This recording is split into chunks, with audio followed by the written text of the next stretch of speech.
Hello and welcome to Freedom Through Astrology, where we're giving you the keys. One moment. It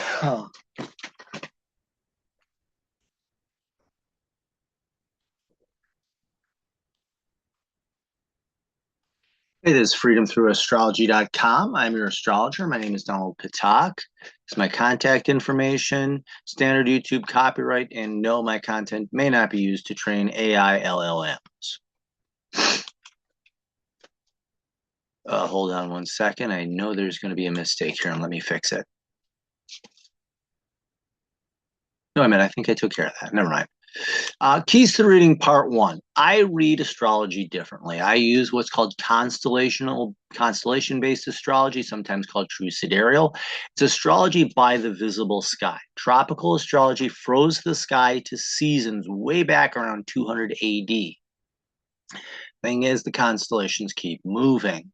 So I'm reading the sky as an astronomer would read it because the ancient astrologers were astronomers. And I have a kitten trying to climb up on me. Where is he? Here he is. Oops, sorry, cat. So I'm reading the sky as an astronomer would read it and then interpreting it as an astrologer would. So it's the way the ancients did it. I see no reason to change it. And when you're using the visible sky, there are 13 signs. Between Scorpio and Sagittarius is another constellation. It's called a fucus. It's a symbol of a man holding a snake by the head and the tail. And snake in ancient times symbolized knowledge. So ideally, he was learning the knowledge, gaining this knowledge to heal himself and then heal others with similar wounds. So it's known as a sign of the wounded healer. I also use the natural size of the constellations because there are astrologers who like to make the constellations all the same size, and in reality, they're not. Virgo is huge at just under 50 degrees. Aries, Cancer, Libra, Scorpio, Fucus are less than 25 degrees. The constellations vary in their sizes, and I honor and respect that. I also do not use the IAU boundaries. Instead, I use astrological midpoints. If you look at the IAU boundaries and you go in deep enough on programs such as Stellarium, you will find that there are stars, like for example, that are actually of Scorpio over the boundary and in a fucus.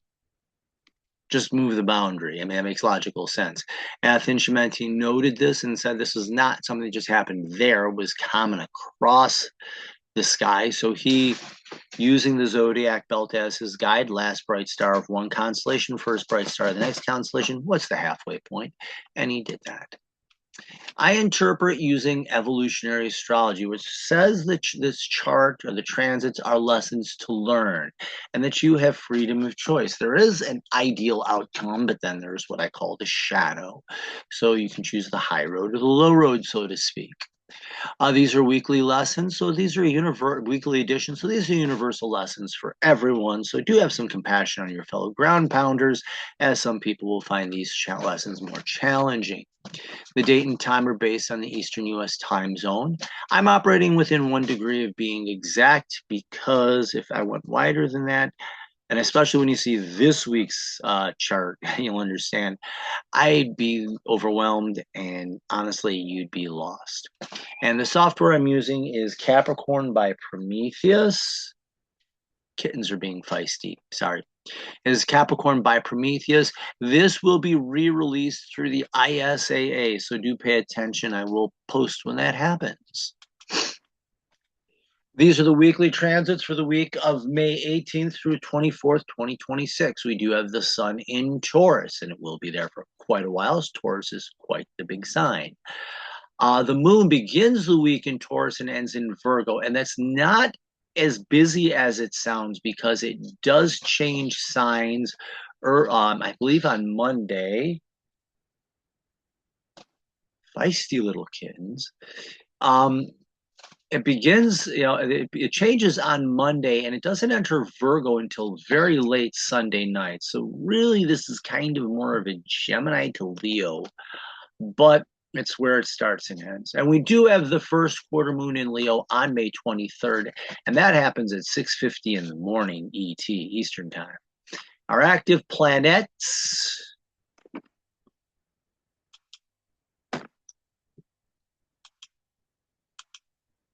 of the week. And this is an incredibly busy week with the Sun, Mercury, Venus, and Mars all. When I show you the chart, you'll understand. And this is going to be the first of, I'll use this hand, 3 readings because it is actually that intense this week, and there's no way I'm going to get through all of them in a fair amount of time in just one reading. It's going to be a long one. We do have 2 sign changes this week. Venus is entering Gemini and Mars is entering his home sign of Aries. We do not have any long transits, and for me, these are the outer planets, Jupiter through Pluto, Chiron, and the nodes of the moon being aspected by the outer planets. Those tend to be much longer. Nothing like that going on, so enjoy that. And we only have 1 retrograde planet, and that's Pluto. So let's look at this week and all its intensity.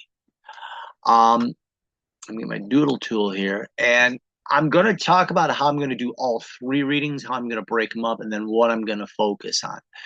So reading number 1 is really going to focus on the holdover transits from last week, what's completing, and Monday, Tuesday, and into Wednesday. So this here is going to be reading number 1, which I will have done tonight. And it's going to take me time to get all these things typed up. It took me over an hour and a half to get just that bit done. I had to have emergency surgery on my hand, so I'm typing with 1 hand and 2 fingers and a thumb. It does take time. I write out all my transits by hand, get my notes together, and it helps me collect my thoughts and focus. So that's another reason I'm doing it that way. Our second set of transits is going to be this cluster right here, and including that first quarter moon. So this is our first reading, which will be posted tonight. Ideally, I will have this second reading posted no later than Wednesday, but this is going to be the second. Where are these kittens violent today? And then ideally, the third reading will be posted on Saturday because I have to post next week's on Sunday. So yeah, there's a lot going on this week. And why is my reading saying more intense than other astronomers? I'm going to pull it out right here. A lot of astrologers do not read the nodes of the moon in transit.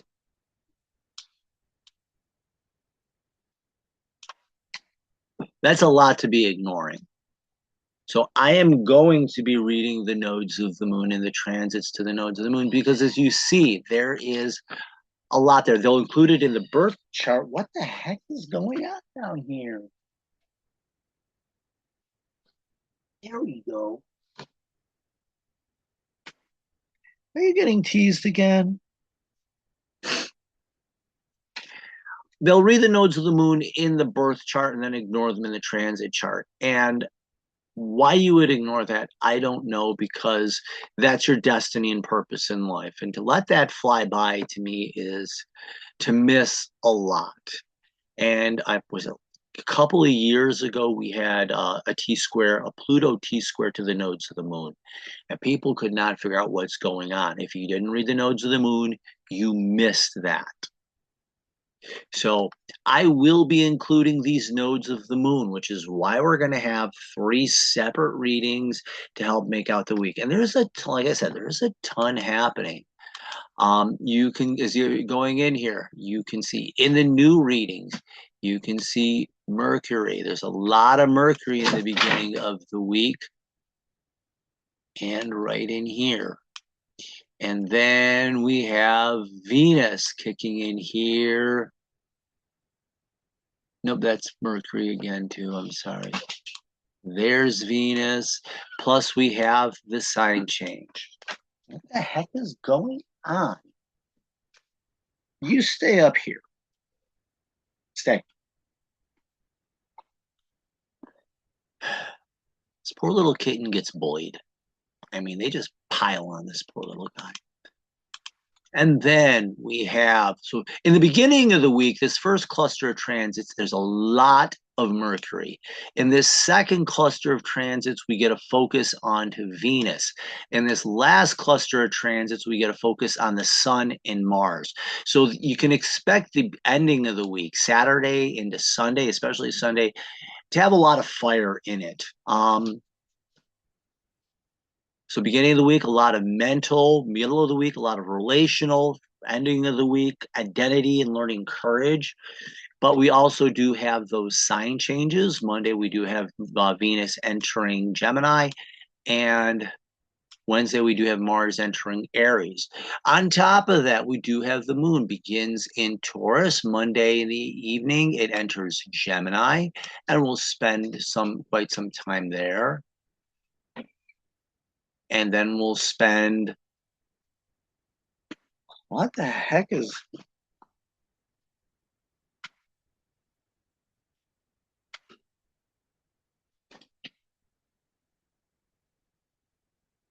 boy, are these kittens bullying each other today. Wow. Ooh, your tail got broken. No wonder you crying. Poor little guy. So Monday, a lot of Mercury energy. Middle of the week, this is Venus. And this is going to be Mars and the Sun. As we'll use quite a bit there. And then on Saturday, we do have that first quarter moon in Leo. So a lot of fire energy this weekend.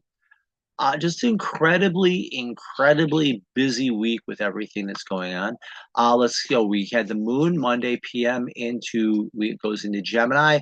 Wednesday p.m. it goes into Cancer. Friday morning it enters Leo, and it will be there until late Sunday evening when it enters Virgo. So the moon is actually a little bit more stable than it sounds. Like I said, this is a relatively intense week. A lot of stuff going on. Let me clear these drawings.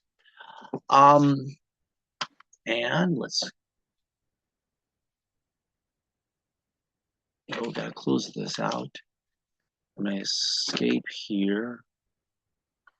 Oops. Minimize this. Pull this up. Excuse me.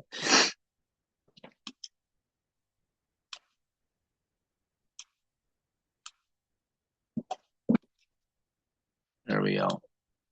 Yeah, Zoom eats. There we go. Much better. Now where I want it.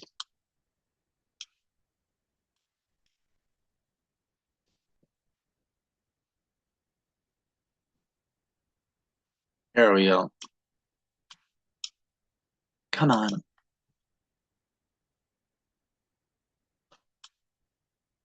Not quite. Get back here.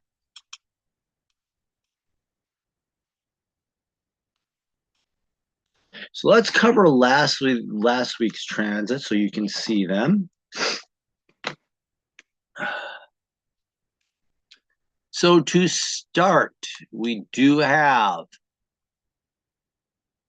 I'm not going to do the order that's up in here. I'm actually going to do semi-chronological. We do have Mars conjunct Chiron in Pisces.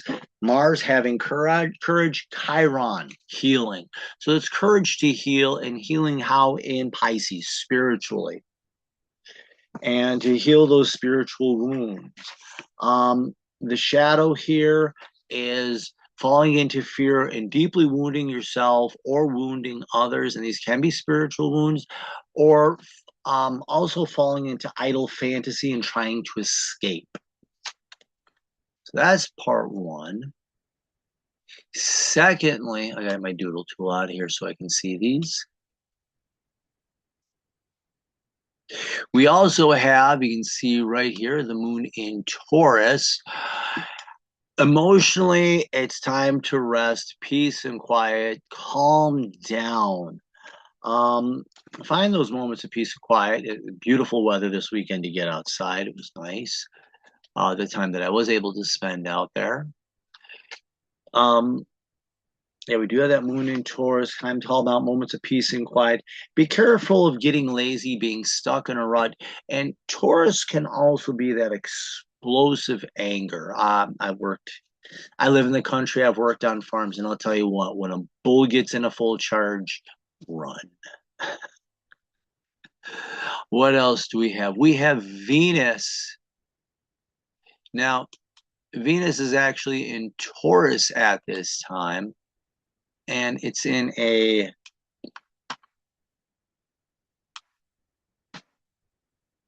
to be in a sextile to both Chiron and Mars. So I'll put this together for you. So Venus and Taurus is finding peace and strength in your relationships. And how is that going to help you to heal spiritually? The shadow here is being lazy in relationships, trying to manipulate and control people to do what you want, and that leads to deeper wounding and these idle fantasies that you're not the bad guy, really. Um, that's sextiling Chiron, sextiling Mars, Venus again in Taurus. Again, finding that strength in your relationships, the stability and peace that can come in them, and sextiling Mars, being that, having that deep courage, that spiritual courage, and really being that spiritual warrior. And which kitten is this that's attacking me now?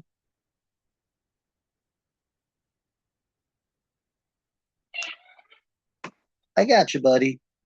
Who is this? This is Mittens. Come on, Mittens.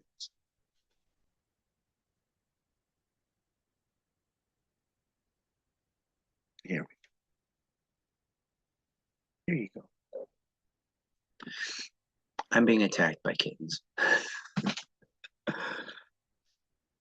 I've got Snowball, Snowflake, and Mittens just going nuts around me.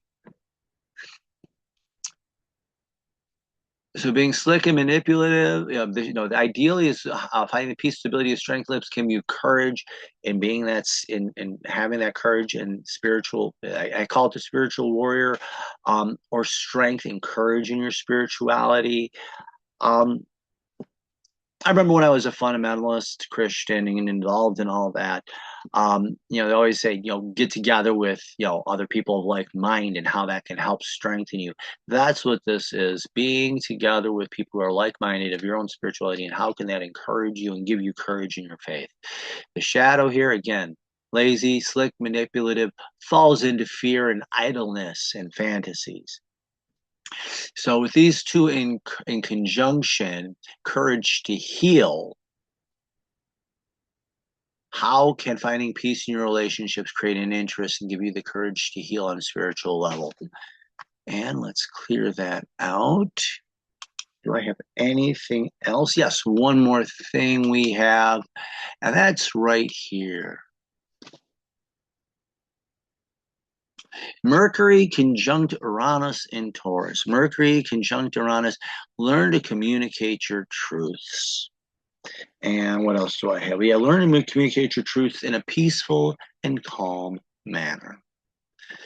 The shadow here is being distracted, mentally distracted, lazy, or no, mentally distracted, and that's Mercury conjunct Uranus. Uranus is selling yourself out to others' expectations, whether that's acting out and trying pushing buttons to get a reaction, or it's selling out to fit in. But instead of communicating your own truths, you're communicating, believing everybody else's lies and trying to live your life by them. And it's not going to work, to be honest. Okay, so here we go, clear all drawings.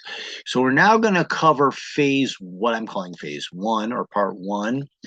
I cannot lift this coffee cup with that hand. The heaviest thing I can pick up with this hand is a pen or a pencil. I can hold my cell phone. That's about it. So we're going to begin. A lot of Mercury energy here. So we're going to begin with Mercury, with that Mercury in Taurus, learning peace. And that is going to create a sextile to Neptune in Pisces. So learning to be peaceful, learning to be calm. Neptune in Pisces don't just do something, sit there. You're learning to be present and in the moment with spirit. I will never preach Pisces as religion because religion is the rules of man. Pisces is about your own personal connection to the divine, whatever that may be. So as you're learning mentally to calm yourself down and focus and become more aware, that can create an interest in deepening your spiritual connections.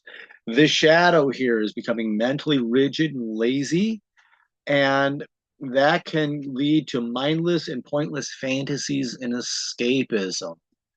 Literally pulling yourself off the rail here. Let's see. And let me clear that. And now we get into this. No, just let me close this out. And now we're going to get into this next part,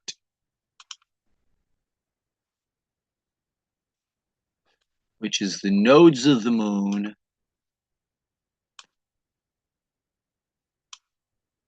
and Mercury and Taurus in a T-square to the nodes of the moon. So it's squaring both the south node and the north node. Now, a square is designed to challenge and strengthen you. So literally, the Mercury here is kind of caught between a rock and a hard place. Ideally, in the positive, it comes out as a strengthening experience. So as you're learning to mentally peace, mentally calm, and what helps you to focus, squaring the south node, you're being challenged to see how you hold yourself, how you've held yourself down and back with pointless trauma. And also squaring the north node, becoming more aware of what your destiny and purpose is.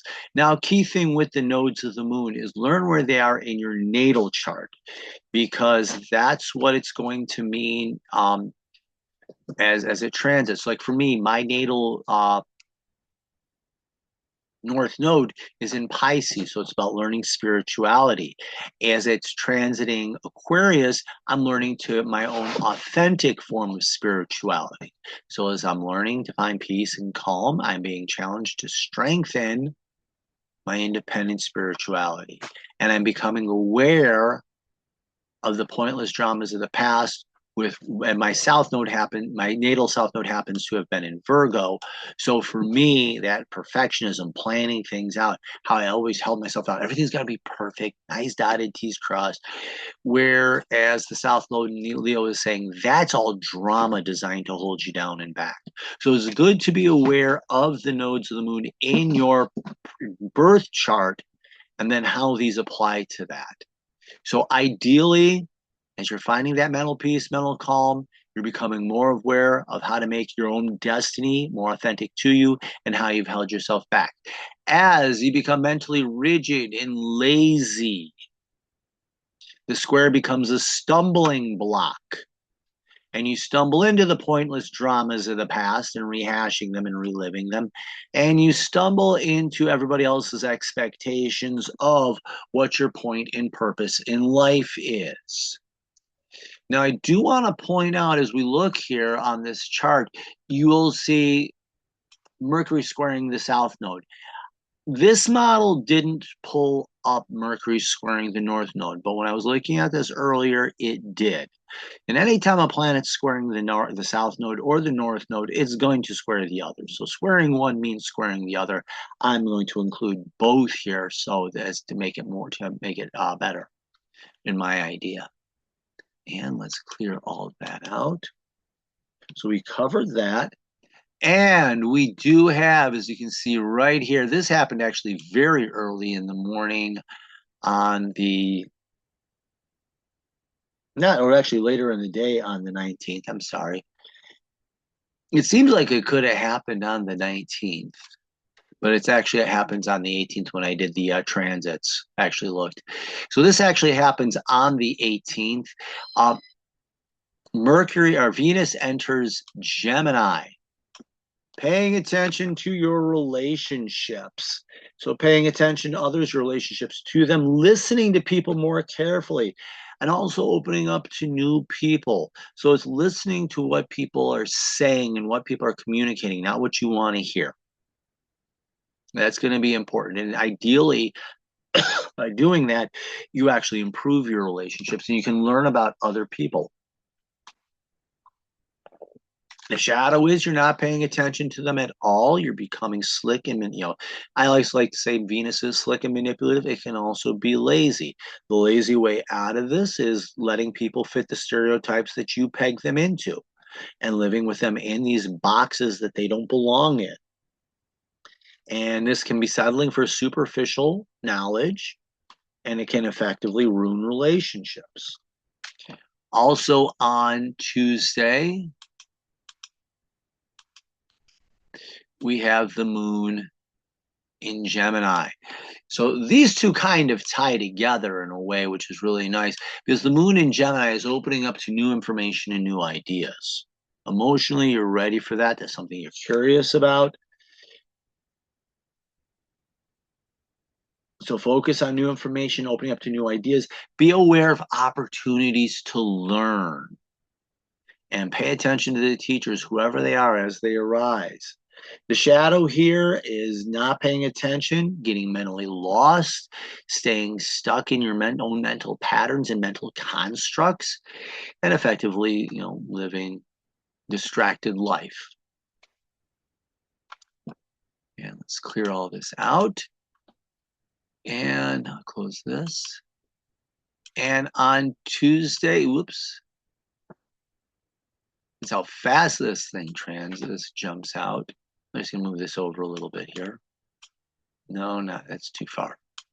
There we go. Live with it. Again, a lot of Mercury information in the beginning of this week. And we have Mercury. This is actually a trine. Why I called it a sextile, I don't know. I'll have to fix that. This is a trine, which is a support. Easy energy to work with. A little bit goes a long way. So I have to fix that up in my notes. Again, what we called it, we talked about Mercury in Pisces, or Mercury in Taurus, being, finding that mental peace, mental calm, being in, being aware. And a trine, like I said, is a support. Remember, Pluto in Capricorn is retrograde now, so it's reflecting on the work of transformation. So, as you're calming down mentally and being able to focus and being there, you're actually being able to reflect on the process, what you've learned so far, and how this is helping you transform and change. And is it helping you to transform and change? If not, it's a chance for you to look for new, other ways and open up to other ways to that. Okay, I'm gonna have to clean your nose. The shadow here is being mentally lazy. And instead of this being a support, it's a slick road downhill. It makes a big mess fast. And Pluto in Capricorn on its shadow can focus on cynicism, nihilism, how difficult and miserable things end. It gets lost in the darkness, and this leads to loneliness and isolation. So being mentally lazy can you fuel a cynical attitude. Why bother trying? I'm not going to succeed anyway, or anything like that. And fuel loneliness, isolation, and a sense of failure. And let's clear all drawings, close that out. And then we'll jump to here. We'll jump to the end of the day on Wednesday. Pull that up. a little bit, doodle tool, and we have right here Mars in Aries again. Two things happening today actually. Mars in Aries is learning to have courage and becoming more assertive, standing up for yourself. Mars rules Aries, likes being here. And also expecting challenges that can bring out the best in you. So this is learning courage and assertiveness. And the key to assertiveness is people understand you, but they feel respected as well. It's a two-way street versus aggression, which is my way or the highway. That's the shadow. The shadow of Mars and Aries is deep-seated fear. That can be cowardice, that can be anger, and that can be taken out on others or on the world. Also, playing the victim, engaging in pointless attacks on others leads to loss. So you do want to be careful of this Mars and Aries season. It has the potential to help you become stronger and more confident, and I hope that works out that way. And also on Wednesday, we have the moon, interestingly enough, in Cancer. So while Mars is wanting to learn to be brave and assertive, and what emotionally, you need to take a break and calm down, chill out. It's hump day. Good day to take a little bit of it. Make sure you get your coffee break in and assert your right to that coffee break. A moon in Cancer is teaching you to be gentle with yourself and find time to rest, opening up to healers and those who can help you heal. It's time to calm down and relax a little bit, as I said before.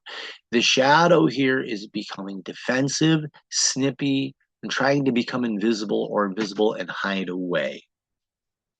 Okay.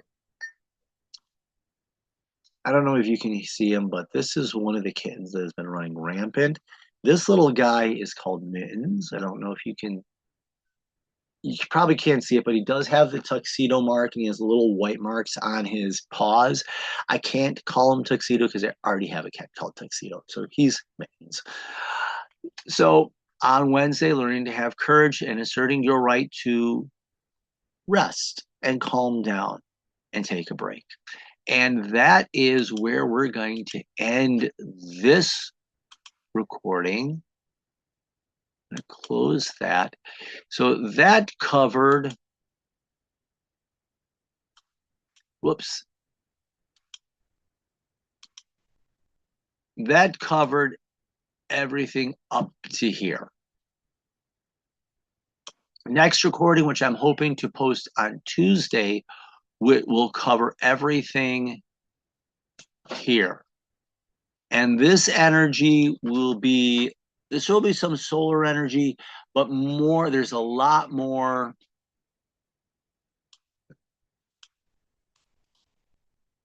You can see right here, Venus, a lot of Venusian energy in this block here. So we'll be covering a lot of Venus. There is some Sun and there's a little bit of Mercury, but definitely more Venusian energy in this.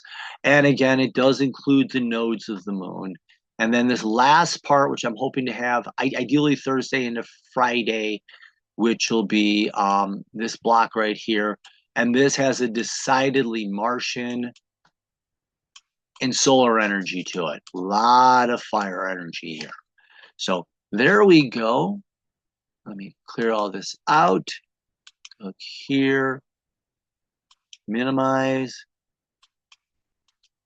Go back here. Slideshow, current slide. Do follow me on social media. I am on Facebook and Instagram. You're watching this on YouTube. These three are making billions of dollars off your data and not sharing much with you. Digital Soul Space is an alternative to the social media. It's hosted on Mighty Networks, meaning you control your data and how it gets used. Privacy is essential for them. Your data will never be attached to you unless you say so. And it's 4 great moderators to keep it being a bully-free zone. I do astrology, but there's also tarot, crystals, oracle cards, a wide variety of spiritual practices, art, music, you name it, it's on there. And if you ask a question, someone's bound to give you an answer.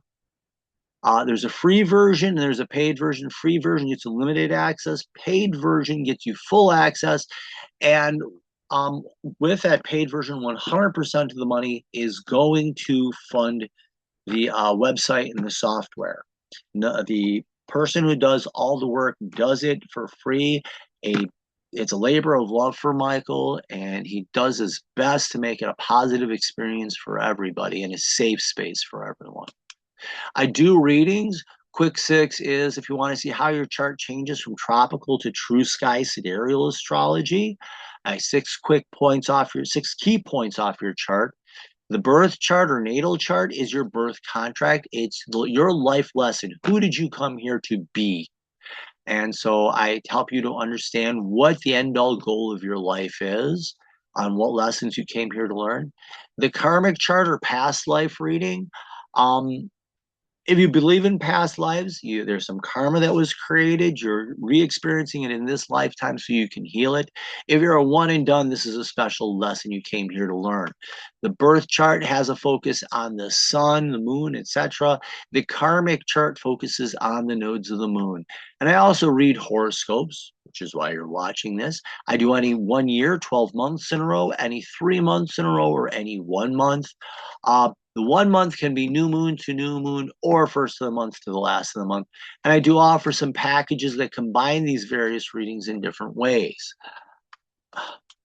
So do like, follow, and share. Sign up for the newsletter. It's a pop-up on the screen. All you need is an email address. You get once a week newsletter that fills you in on all this information before anybody else gets it. So thank you very much. Like, follow, share, and remember, in the visible life, in the visible sky, your life changes. I love dyslexia. And just as a side note, thanks to everybody who's been wishing me well on my hand surgery. I have more coming up. I have to go see the specialist this week, and then there's going to be there's going to be some more surgery on it, and then the infamous OPT-PT. So thank you very much. Have yourself the best possible week. Thank you. Oops. No, this goes here. And now I can get to there.